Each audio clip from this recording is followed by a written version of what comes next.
e avor está por interesse concurso quistes mentais. Com os meus, se aprova favor. E o meu a seus protegidos ter. São os teus termos mais para com os objetivos sem cursos. Estará horas por metro da onde. Com os melhores termos mais.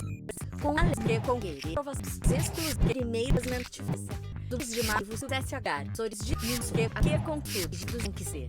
As correção do perform. Usar tons de o completo. Olá, olá, meu caro aluno que concursos, tudo bem com você? Professor Vinícius Albuini chegando aqui para que possamos trabalhar mais um assunto de direito processual civil, né?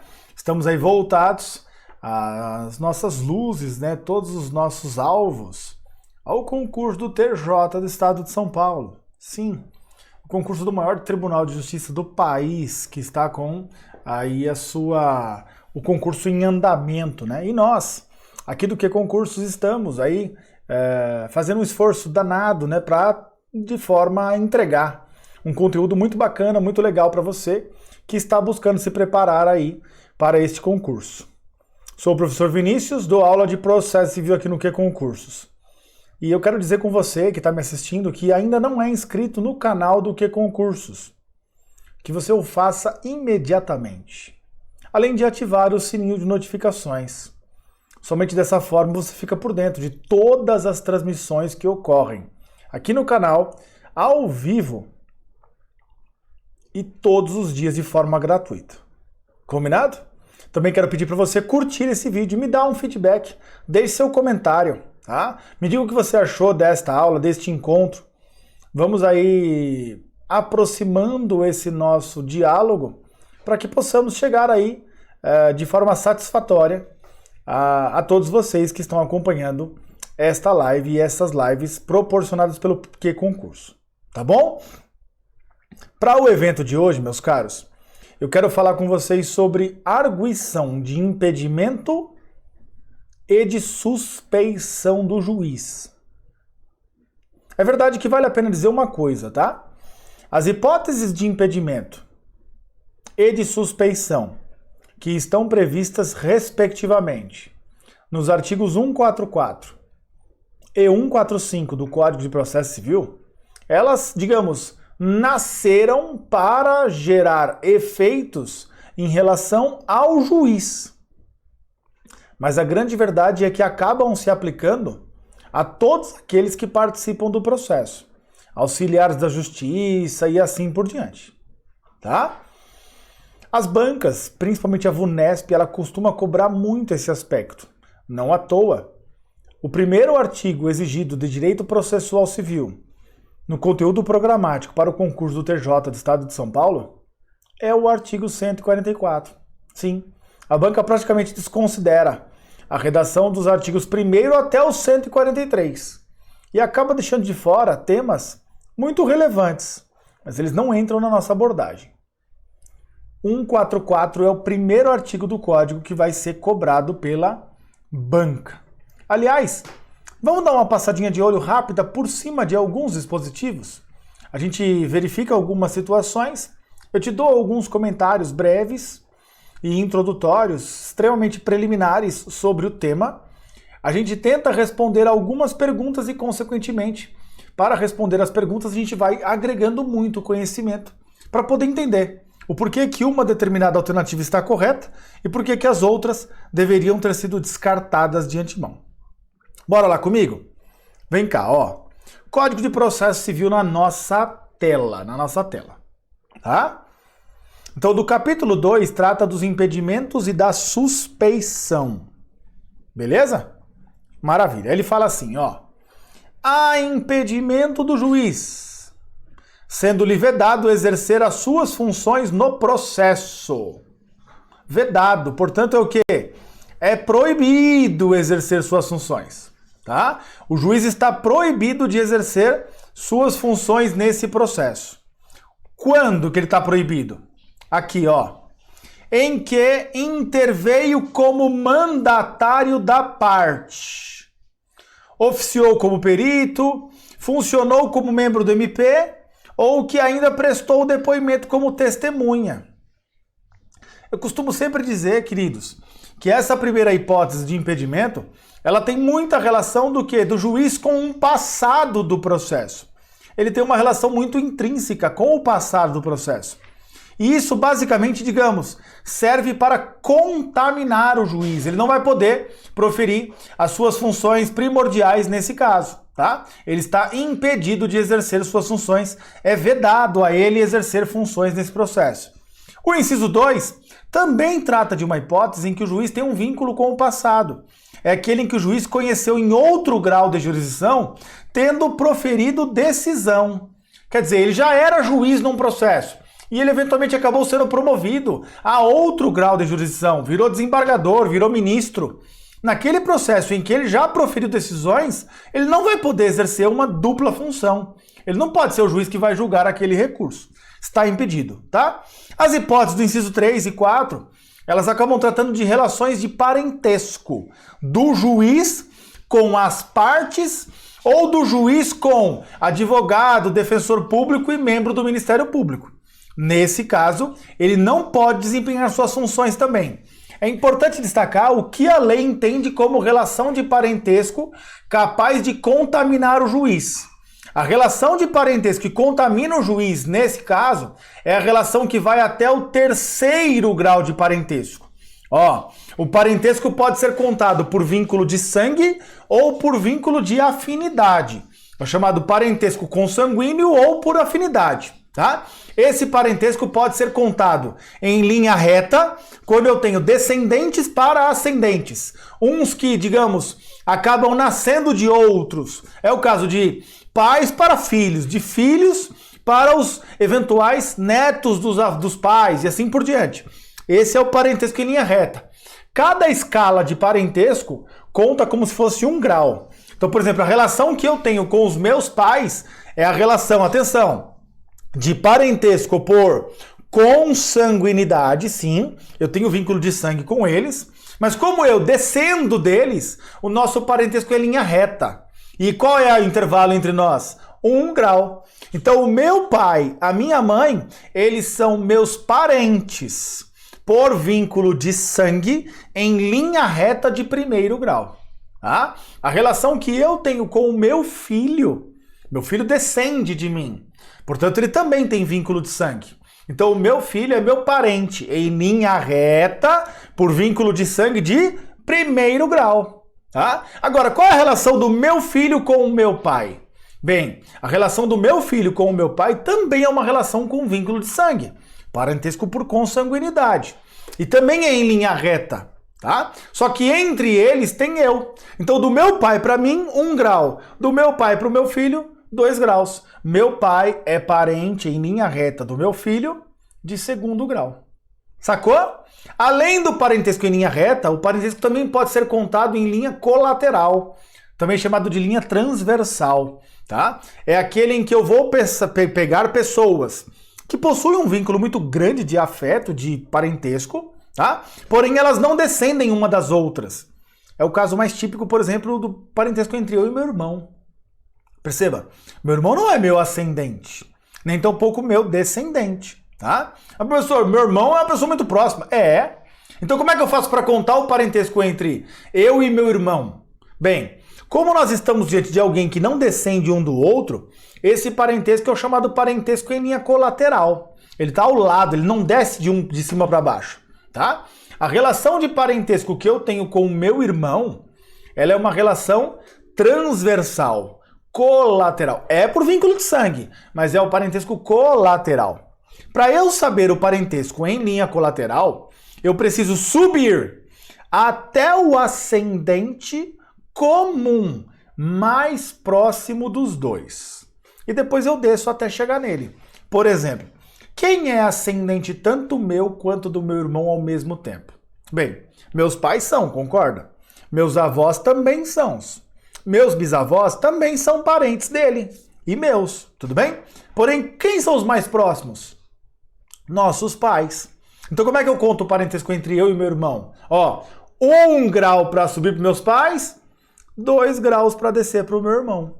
Então o meu irmão é meu parente por vínculo de sangue em linha colateral de 2º grau. Sacou? Qual o parentesco que eu tenho com o meu sobrinho? Simples, é só descer mais um grau. Então, quem é ascendente mais próximo, tanto meu quanto do meu sobrinho? Meu pai, a voz dele. Como é que eu faço? Subo até meus pais, desço para o meu irmão, desço para o meu sobrinho. Meu sobrinho, meu parente em linha colateral de terceiro grau. Tá? A relação de parentesco que eu tenho com o meu tio, irmão da minha mãe. Quem é ascendente, tanto meu quanto do meu tio ao mesmo tempo? Mais próximo. Bem, meus avós são ascendentes do meu tio, são os pais dele. Então como é que eu faço para contar? Eu tenho que subir até os meus avós, ó. Eu para os meus pais, 1. Meus pais, meus avós, 2. Desce para o meu tio, 3. Meu tio é meu parente, por vínculo de sangue, em linha colateral de terceiro grau. Qual a relação que eu tenho com a minha prima? Bem, é só descer mais um, né? Então, se pro meu tio é terceiro grau, para minha prima é minha parente. Por vínculo de sangue em linha colateral de quarto grau. Sacou? O que eu quero que você se atente nesse detalhe é, ó, as hipóteses de impedimento aqui estabelecidas no artigo 144, elas tratam tanto do parentesco por consanguinidade quanto por afinidade. Em linha reta ou linha colateral, até o terceiro grau. Tá? Ó, aqui embaixo também, até o terceiro grau. Professor, que conclusão que eu devo chegar? Minha prima, se eventualmente ela é juiz ou eu sou juiz, não há impedimento entre nós. Tá? Porque o nosso parentesco é de quarto grau. Deu para perceber? Tranquilo? Vem cá comigo, ó. 9 são os incisos que tratam das hipóteses de impedimento. Quando eu vou falar de suspeição, eu apenas tenho, ó, 4 incisos, tá? 4 incisos. Amizade íntima, inimizade, tá? Interessado no julgamento da causa, motivo de foro íntimo, sem necessidade de declarar suas razões, são hipóteses de impedimento. Beleza? Independentemente de ser suspeição ou impedimento, como que eu vou alegar esse tipo de matéria no processo? Quem diz isso é o artigo 146, ó, 146. No prazo de 15 dias, a contar do conhecimento do fato, a parte alegará o impedimento ou a suspeição em petição específica, dirigida ao juiz do processo, na qual indicará o fundamento da recusa, podendo instruí-la com documentos em que se fundar a alegação e com rol de testemunhas. O juiz recusa, nesse caso, ó, vem cá, ó. Se reconhecer o impedimento ou a suspeição, ao receber a petição, o juiz falou, é verdade, eu sou impedido, ou tenho relação de suspeição. Ele ordenará imediatamente a remessa dos autos ao seu substituto legal. Caso contrário, quer dizer, ele não reconhece, determinará a autuação em apartado da petição e, no prazo de 15 dias, apresentará suas razões, acompanhada de documento e rol de testemunhas, se houver, ordenando a remessa do incidente ao tribunal. Vai para o tribunal, queridos, tá? Você não é impedido, você não é suspeito, então vai para o tribunal esse tipo de situação, tá? Para matar, ó, e os artigos iniciais que eu gostaria de ler com vocês, resta ler o 148, que fala que aplicam-se os motivos de impedimento e de suspeição ao membro do Ministério Público, aos auxiliares da Justiça e aos demais sujeitos imparciais do processo, tá? Então, as causas de impedimento e suspeição, tome muito cuidado, tá? Isso já foi cobrado em prova. Elas não valem apenas para o juiz. Elas valem para todos os demais sujeitos imparciais do processo. Sacou? Tudo bem? Sendo assim, vamos comigo responder algumas questões e aprofundar nosso conhecimento? Primeira questão, ó, abriu aqui o nosso portal, que concursos, fui lá na minha mesa de estudos, estabeleci meus filtros, ó, direito processual civil, banca VUNESP, arguição de impedimento ou suspeição. Todas as questões. Bora lá. Uma questão de 2023, ó. Considerando os institutos do impedimento e da suspeição, assinale a opção correta. Letra A. É impedido de exercer suas funções no processo o chefe de secretaria, cujo companheiro for amigo íntimo do advogado, de uma das partes do processo. B. Reconhecido o impedimento ou a suspeição, o tribunal fixará o momento a partir do qual o juiz não poderia ter atuado, declarando nulos os atos do juiz, se praticados quando existente o motivo do impedimento ou da suspeição. C. Poderá o membro do Ministério Público declarar-se suspeito por motivo de foro íntimo, em petição específica dirigida ao juiz do processo, na qual indicará o fundamento da suspeição. D. O impedimento e a suspeição do juiz para o processamento e julgamento da causa são hipóteses de rescindibilidade da sentença, de mérito transitado em julgado. E letra E. É suspeito para exercer suas funções no processo o perito que tenha relação de emprego com a instituição de ensino que figure como parte no processo. Questão de um nível elevado, mas obviamente me parece que são nessas questões que a gente acaba aprendendo muito mais, né? Muito mais, tá bom? Foca no que eu vou te dizer antes de qualquer coisa. Lembre-se que você vai prestar um concurso da banca VUNESP. E assim o sendo, você precisa conhecer a principal característica dessa banca. Qual? É uma banca famosa por cobrar letra de lei. A VUNESP é isso, ela cobra letra de lei, pura e seca do código, da legislação, tá? Assim sendo, eu preciso tomar muito cuidado com os mínimos detalhes das alternativas. Vem cá comigo, ó. A letra A diz assim, ó. É impedido para exercer suas funções no processo o chefe de secretaria, cujo companheiro for amigo íntimo do advogado de uma das partes do processo. Vejam. Aqui, ó. Amizade íntima, gente, não é hipótese de impedimento, é hipótese de suspeição. Ó, a suspeição do juiz. 1. Amigo íntimo de qualquer das partes ou de seus advogados. Só isso já seria o suficiente para tornar essa alternativa errada, tá? Por quê? Porque ele fala, ó, é impedido. Não é. Não é. Agora você fala assim, professor, mas há impedimento ou suspeição para o chefe de secretaria? Olha aqui, ó, 148. Aplicam-se aos motivos de impedimento e suspeição aos auxiliares da justiça, que é o caso do chefe de secretaria. Assim sendo, ó, tchau, a letra A está descartada. Estou eliminando ela. Tá bem? Letra B. Reconhecido o impedimento ou a suspeição, o tribunal fixará o momento a partir do qual o juiz não poderia ter autuado, declarando nulos os atos do juiz, se praticados quando existente o motivo de impedimento ou de suspeição. Vamos lá comigo? Olha aqui, ó. Olha o que diz esse artigo aqui, ó. Parágrafo 6º do artigo 146.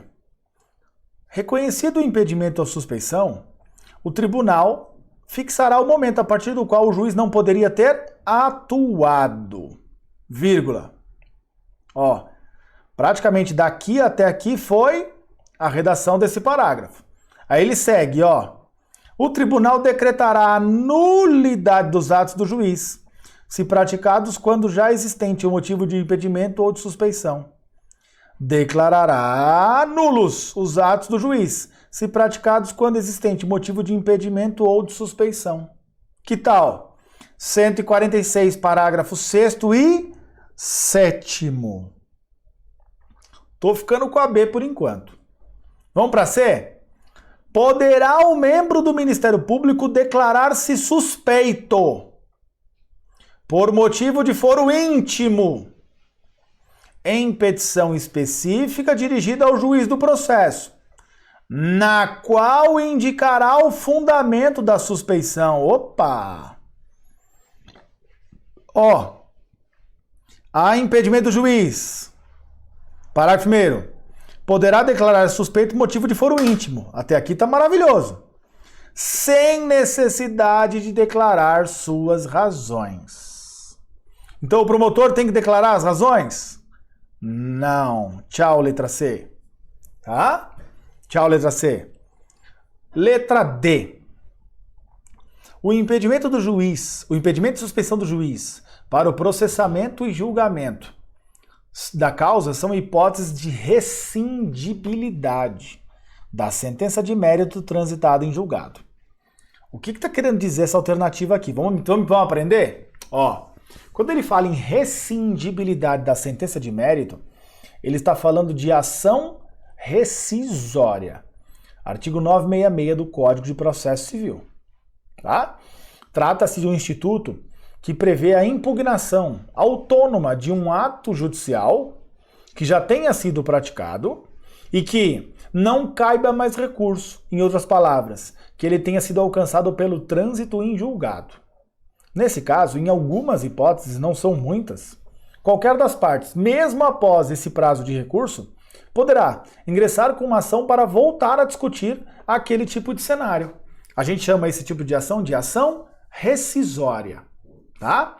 Dentre as hipóteses de ação rescisória, me permita até colocar aqui na tela para nós, ó, estão algo relacionado sobre o impedimento e a suspeição do juiz, porém com um detalhe muito importante. Olha aqui, ó, ação rescisória.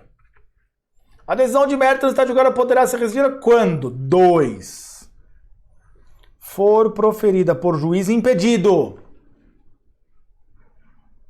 ou por juízo absolutamente incompetente. Professor, não entendi. Como assim?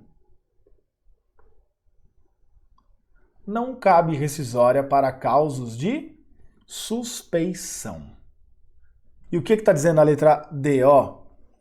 O impedimento e a suspeição do juiz para o processamento e julgamento da causa são hipóteses de rescindibilidade. São? Não são. Tchau. Não são hipóteses de rescindibilidade. Letra E. É suspeito para exercer suas funções no processo o perito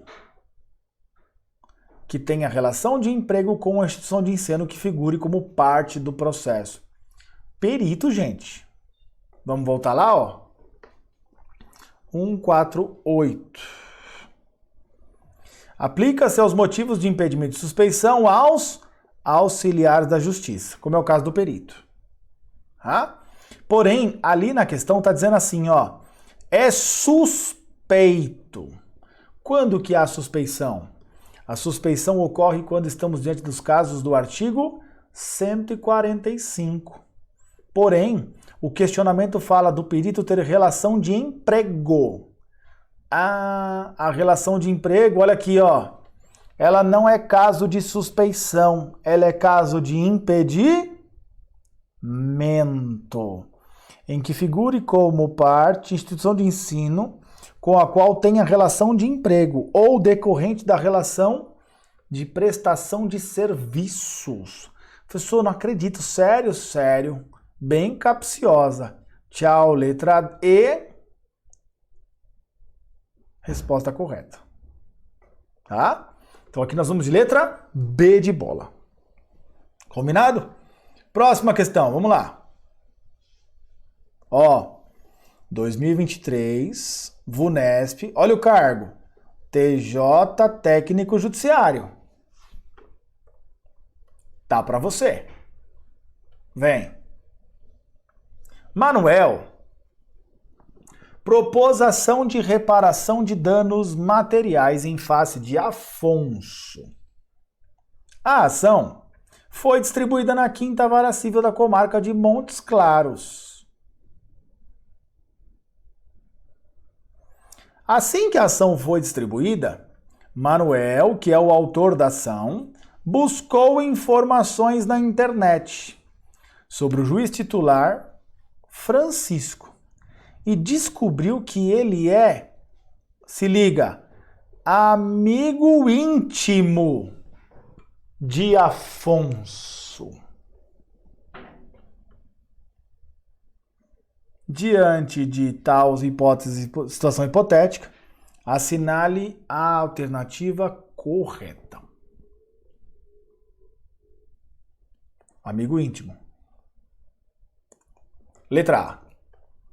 Acolhida a alegação, tratando-se de manifesta suspeição, o tribunal condenará Francisco nas custas e remeterá os autos ao substituto legal, sendo cabível recurso da decisão. Letra B.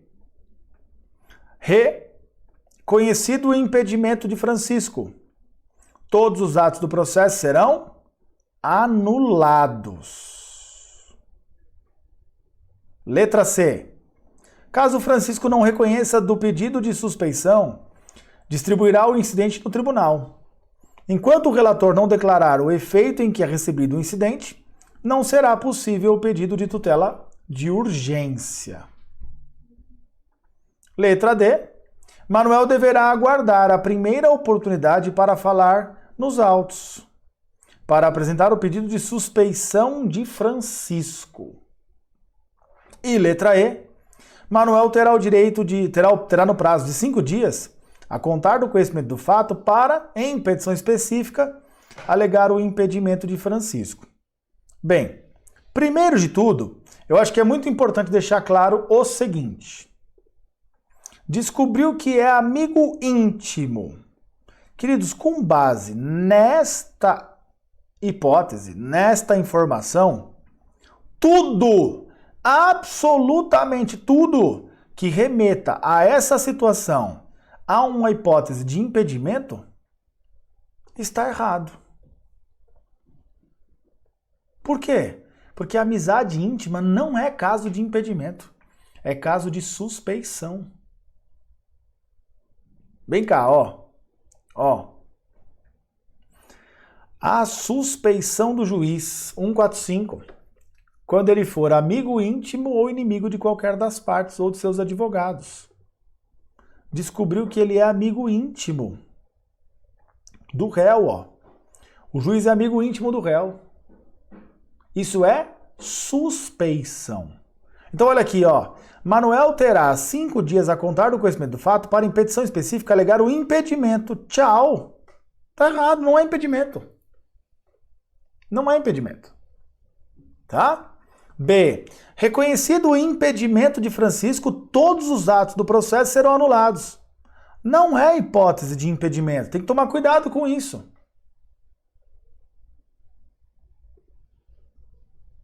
C. Caso Francisco não reconheça o pedido de suspeição, distribuirá o incidente no tribunal. E enquanto o relator não declarar o efeito, bem, a C está na briga. E a letra D? Manuel deverá aguardar a primeira oportunidade para falar nos autos para apresentar o pedido de suspeição. As que ficaram estão, digamos, na disputa, né? Porque elas falam de suspeição. Tudo bem? Então vamos lá, ó. 146. Ó. Vamos caçar a primeira aqui? Acolhida a alegação, tratando de manifesta suspeição, o tribunal condenará Francisco às custas. Ó. Parágrafo 5º. Acolhida a alegação, tratando de impedimento, não é o caso, ou de manifesta suspeição, é o caso, o tribunal condenará o juiz às custas e remeterá os autos ao seu substituto legal, podendo o juiz recorrer da decisão. Na boa? Igualzinho, concorda? A letra A é igualzinha o parágrafo 5º do artigo 146. C. Caso Francisco não reconheça do pedido, distribuirá o incidente no tribunal. E enquanto o relator não declarar seu efeito, não será possível pedido de tutela de urgência. Ó. Enquanto não for declarado o efeito em que é recebido o incidente ou quando este for recebido com efeito suspensivo, a tutela de urgência será requerida ao substituto legal. Então, cabe ou não cabe tutela de urgência? Cabe. Cabe sim. Tá? Manuel deverá aguardar a primeira oportunidade. Gente, ele é o autor da ação. Ele fala imediatamente, tá? Tchau, letra D. Letra A, resposta correta. Correta. Sacou? Caramba! Passou já nosso tempo, hein? Já estou aqui nos meus acréscimos. Queridos, estou concluindo por aqui essa nossa live. Tá? Live essa que tivemos a oportunidade de falar muito, né? Sobre o aspecto teórico e também praticar questões da nossa banca sobre o tema. Arguição de impedimento ou de suspeição do juiz. Espero que vocês tenham tido a oportunidade de aprender ainda mais sobre esse tema. De fato, me atreveria a dizer que este tema é um tema muito provável de cair na sua prova. É muito bom estar preparado com relação a ele. Combinado? Estou concluindo por aqui, mas te vejo numa próxima oportunidade. Valeu, meus caros, um grande beijo, fiquem todos com Deus. Tchau, tchau. Fui!